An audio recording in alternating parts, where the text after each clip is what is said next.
Good evening, everybody. Welcome to It's All Black and White TV. Yes, this is a pre-record. Sorry, I'm doing a pre-record. I was going to do a live, but I've just had such a busy day, so this is only a pre-record. But if you do like what you see, please don't forget to smash that thumbs up. It does help the channel up the search, so smash those likes. Thank you very much. Also, if you're brand new at the channel, come and smash your subscribe. Come and be part of this great community we have. Yeah, on the way towards 1200. Also, hit that bell notification to tell you when I'm live. Have a pre-record or any upcoming shows. If you want to become members, 99p, you can do that by clicking the join button. And if you want to make a donation, you can do that in chat by clicking the $sign. All money is back in the channel. Okay. Right, before we get into the show, let's catch up on some sad news. First of all, yes, and that is Joe Kinnear, or JFK, as some of us know him as. Joe Kinnear has sadly passed away at the age of 77. After a long battle since 2015 from dementia. As we know, he's one of those managers that, not many people had it. In Newcastle, he possibly wasn't the best manager we had, but you know what? When somebody passes away, it's so sad. And, look, his managerial career has been everywhere, back in 1983, started out at Al Shabaab as an assistant manager. Then he was manager of India in 84, Nepal in 87. Then he was caretaker manager at Doncaster in 1989. Then 92 and 99, he was at Wimbledon, part of that crazy gang, as everybody well knows. 2001 to 2003, Luton Town, Forest in 2004. And obviously came to us 2008 to 2009. After Keegan left. And then he came back in 2013 to 2014 as a director of football for us as well. So we all remember that, but we do remember before the crash with West Brom back in 2009, he was taken to hospital after feeling ill. The club said it was precautionary, and that's when Chris Hughton took charge. But then later announced that he required a heart bypass operation. And that's when Alan Shearer took over for the remainder of the season. And Joe Kinnear's contract finished on 30th of May 2009. Did come back as director of football, but then he resigned on the 3rd of February 2014. Look, as I say, very sad news coming out tonight on the passing of Joe Kinnear, and our condolences with his family, of course. And look, he left us with some memories. Yes, we know there wasn't some great memories. We remember the press conference where he swore at everybody, and we remember the Johan Kebab and the Charles Insomnia. But you know what? At the end of the day, the guy's not being well, and look, it's very sad that somebody has passed away. So Joe Kinnear died at the age of 77. Okay, right, so on to yesterday's game. So we were away yesterday to Craven Cottage, and Fulham lined up with this lineup, with Leno in goal, Castagna, Tossin, Bassi, Robinson, Polinia, Kearney, the captain, Iwobi, Andreas, Willian and Muniz. That was their starting 11. And our starting 11 saw Dubravka in goal with Kraft, Sher, Byrne, Hall, Bruno, Longstaff, Willock, Murphy, Gordon and Isak. So it saw Willock starting and Elliot Anderson dropping back to the bench. So yes, I mean, look, it was one of those, we did start off okay-ish, and then after starting off okay-ish, we seemed to start getting a bit of a battering from Fulham. They were well up for this game, Fulham, by the way, and they attacked us big time, They had numerous chances to score. I mean, Polinia missed a glorious chance, Muniz missed a glorious chance. They really, really attacked us. And when Dubravka went down with that injury, that really then helped us out because, after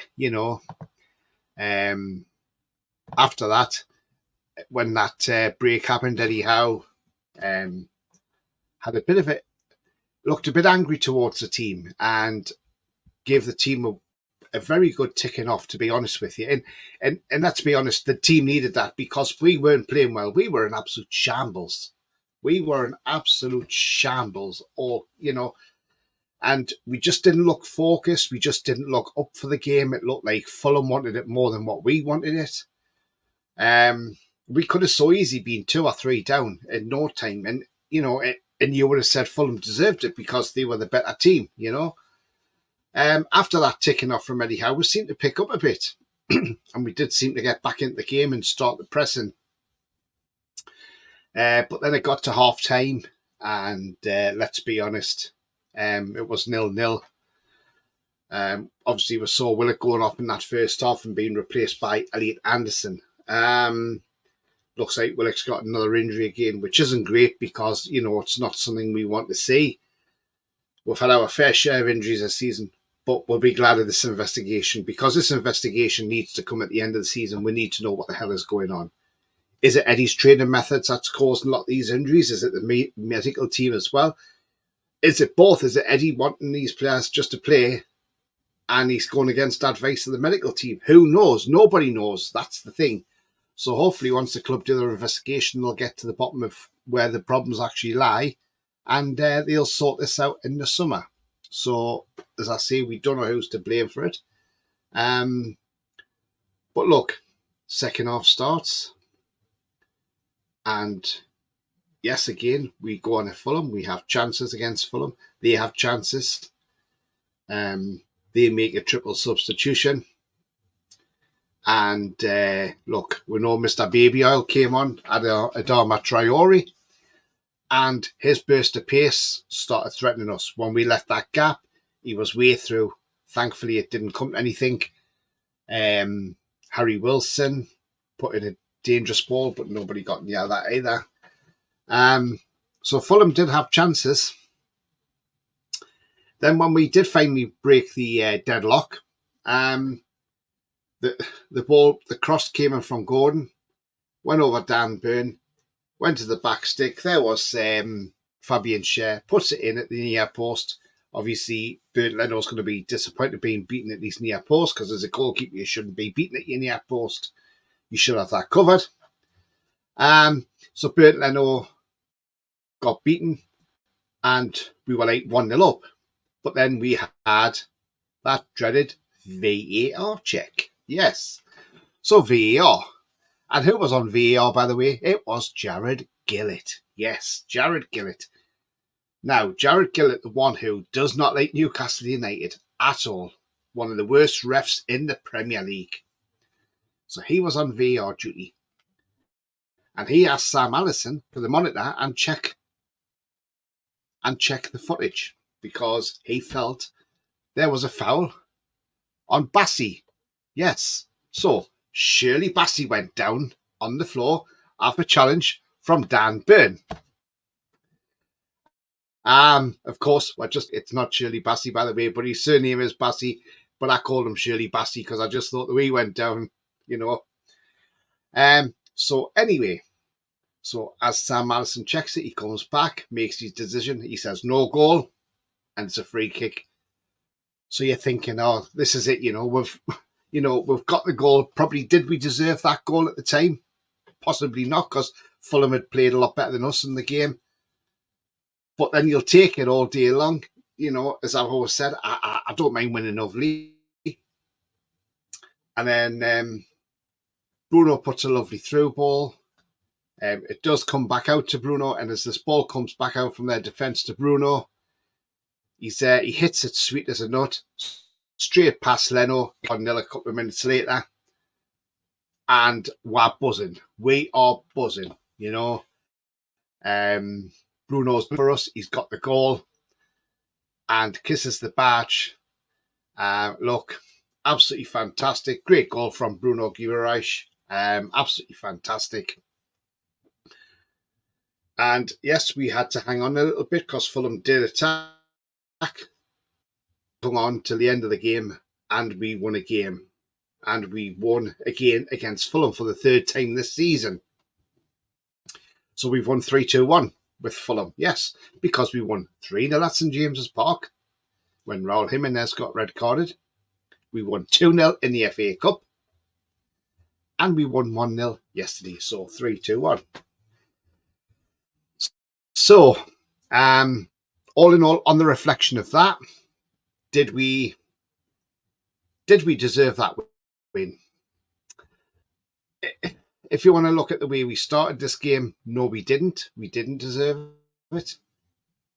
Would we take this win? Absolutely. You take any win. As I've always said, if you can't win by brilliance, win ugly. That's how the best teams used to. That's how Arsenal used to win the league under George Graham when they won 1-0 under Wenger as well. That's how they won the league. Winning well, you know. And it doesn't matter how you get the win, as long as you pick up those important 3 points. This is what we should have done against Everton. Held on and got the 3 points, you know. I think everybody held their breath when Paul Dummett came on yesterday. But Matt Ritchie came on, and Matt Ritchie made a clearance as well, which was absolutely brilliant from Matt Ritchie. Fantastic again. But on a whole, I thought we played really well. When we had the ball in spells, we were pressing them. We know Marco Silva's not happy at the end, but again, he always whinges. He whinged when we beat them at St James's Park, and he's whinging again yesterday. The man just needs to admit defeat. At the end of the day, look at your own players first. Look at your team. Ask Iwobi. Ask Muniz. Polinia. Why didn't they score? At least, the Muniz one, I was actually just about to hide behind the cushion because I thought, this is going in because he's got so much time in the box here. He's just going to pick his spot and that's it. And Dubravka's going to have no chance. And he gave it straight to Dubravka. So thankfully we got let off the hook there. Maybe a rush of blood to his head just to quickly take the shot, thinking there was somebody on him. When if he'd looked around, he had plenty of time to pick his spot and put that ball away. So thankfully, he wasn't on it in that way against us. But yeah, look, all in all, it's 3 points. It's the 3 points we needed. We know West Ham won yesterday. Well, they won. Gary O'Neill's not happy about the Wolves being ruled out. Do you think that should have been ruled out, that equaliser? Was that player blocking off Fabianski? I don't think he was, in all honesty. But again, it's the inconsistency again of VAR. I've seen footage today that when Harvey Elliott got tripped for the penalty, he wasn't touched, but they've given the penalty anyway. And it's very harsh. But the good thing is, it keeps us up there. Brighton got beat yesterday, which is a good result for us. Chelsea have drew away to Sheffield United today, a team that we beat 8-0 at Bramley. And Chelsea could only draw 2-2. So that's good news for us. That means Chelsea aren't closer to us now, because they would have been within 1 point. But now that's still 2 points behind us. Yes, they've got a game in hand over us as well. We could have done with Forest doing something with Spurs, even getting a draw with them. But, Spurs have won that game and they're back in the top 4. So that, we've got them next weekend, and that's going to be a tough game as well, Tottenham Hotspur. But as always, I always give my marks of people now.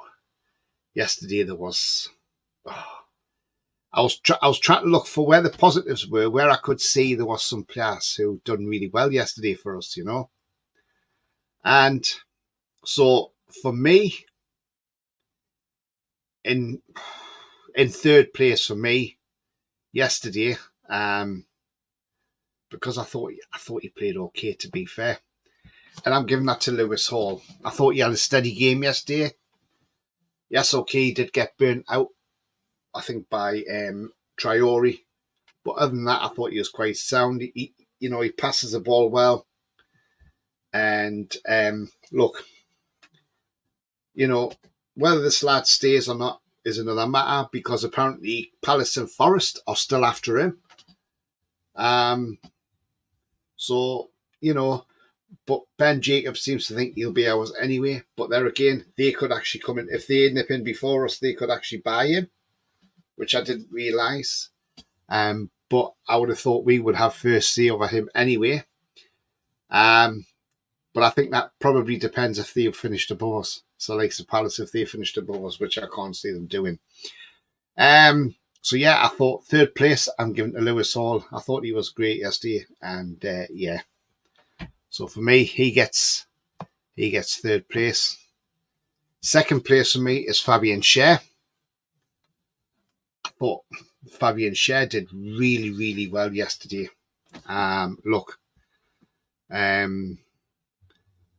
You know, I thought he defended well for us, you know, when we needed him. And I thought not only did he defend well, he took his goal really well, which was sadly ruled out. But it's his passing as well, which is absolutely fantastic. You know, the passing from him, absolutely brilliant. So yeah, so I was really, really, really impressed with him yesterday. Like I say, I thought he was absolutely fantastic, to be honest. So for me, Fabian Schär gets the second place. I think everybody will agree Schär's played really, really well lately, hasn't he? So he's done very well. But for me, the number one player, and that's man of the match for me as well. I thought he was really, really good yesterday. And it's not Fabian Schär who's man of the match, but I will get to him in a moment, the man of the match. But no, I thought he had a really good game in the midfield for us again. He's carried us a lot this season, and it's the only one, Bruno Guimaraes. There we go. So Bruno G, I mean, look, absolutely fantastic again for us. Absolutely brilliant yesterday. Man of the match performance, in my opinion. You know, his stats say it all. He got one goal. He had 64 touches of the football, 79% pass accuracy. He made 4 key passes. 4 out of 8 balls were accurate. He had 1 shot on target, which he scored with. 2 out of 5 dribble attempts were successful. 5 out of 12 ground duels won. 1 out of 2 aerial duels won. He lost possession 14 times. He caused 1 foul, but he was fouled twice. He made 2 clearances, 1 block shot, 1 tackle, and he dribbled past twice as well. So culminating in that was a man of the match performance from Bruno. So for me, yeah, by far the best player on the park. And for me, Bruno is man of the match. So I've got Lewis Hall third, Fabian Schär second, and Bruno at the top. He was the difference for us yesterday. The celebration was absolutely fantastic from him as well, and absolutely brilliant from Bruno. Right, folks, that is the short show, but if you have liked it, then please do smash that like. It does help the channel, so please do smash the like. Also, if you're brand new to the channel, come and smash the subscribe, be part of this great community. Also, hit that bell notification to keep you up with future shows, pre-records, or lives as well. But yeah, look, as I say, Bruno, as I say, has, you know, been absolutely brilliant for us. And again, he saves the day. I thought Eddie Howe did well when he done that team talk yesterday with everybody.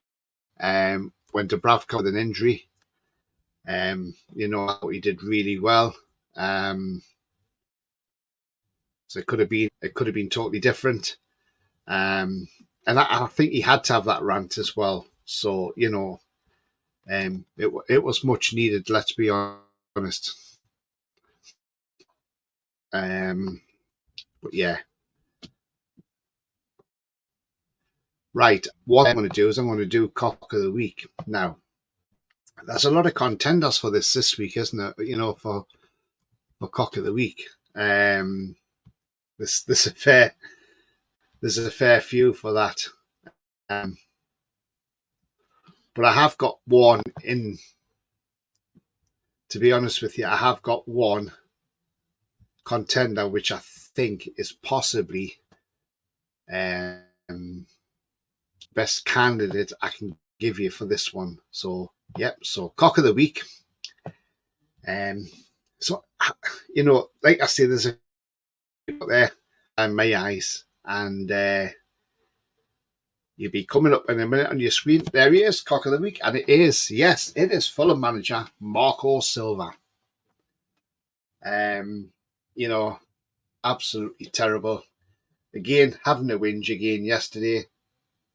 The problem is, Silva, your team couldn't put that. We did. We won the game. That's how football works. Don't take your chances. You don't win games. Simple as. So, Marco Silva, you are officially Cock of the Week. There we go. Right. Okay, guys. Just another thing. Sunderland, yes, Sunderland will be spending another season in the Championship because they will not be getting anywhere near the playoffs for promotion. Our first 3 celebrities Thank into the middle of the Australian outback. And in case you're not familiar with the Australian outback, it's a barren, deeply hostile environment that's barely fit for human habitation. Yeah, imagine Sunderland, but hotter.